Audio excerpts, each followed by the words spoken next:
ये एक वर्ड है चिन्ह स्वरूप, इसकी आउटलाइन हमें बनाना है। देखो इस वर्ड की खासियत यह है कि ये वर्ड अपने आप में एक कंप्लीट वर्ड भी है, और इसको अगर हम चिन्ह को अलग और स्वरूप को अलग कर दें तो इसके दो वर्ड और बन जाएंगे।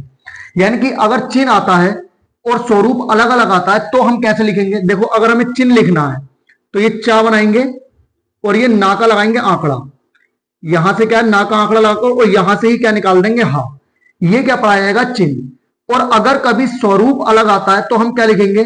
गोल रिंग करेंगे, यहां से रा निकालकर, और ये हो जाएगा पा, ये हो जाएगा स्वरूप। लेकिन अब बात आती है कि चिन्ह स्वरूप को हम किस तरह से लिखें। तो देखो चिन्ह स्वरूप को लिखने का हमें क्या थोड़ा सा एक पहचान करनी है। ये चा बनाएंगे इस तरीके से, और ये ना, और ये पूरा हमने क्या लिख लिया? चिन्ह लिख लिया, जैसे कि हमने यहां पे लिखा है। अब जब हमने चिन्ह लिख लिया इस तरह से, हमें चिन्ह का आउटलाइन भी पता है और स्वरूप की भी पता है, तो यानी कि हम चिन्ह को पढ़ सकते हैं कि जब हम कभी भी चिन्ह वर्ड आता है तो उसको हम इस तरीके से लिखकर शॉर्ट हैंड में पढ़ सकते हैं। तो इसकी सिर्फ एक पहचान करेंगे, इसको हम क्या करेंगे? सा से कर देंगे कट। ये मार्कर थोड़ा चल नहीं रहा है, इसको आप समझ लें कि सा से कर देंगे कट, तो क्या हो जाएगा? इसको हम क्या पढ़ेंगे? चिन्ह स्वरूप।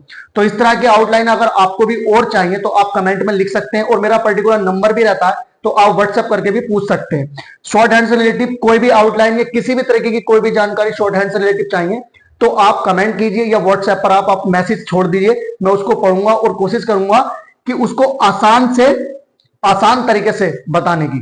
ठीक है, तो ये चिन्ह स्वरूप की आउटलाइन है। चिन्ह लिखना है तो ये अलग होगा, स्वरूप लिखना है तो अलग होगा, और दोनों को एक साथ लिखना है तो ये हो जाएगा। ठीक है।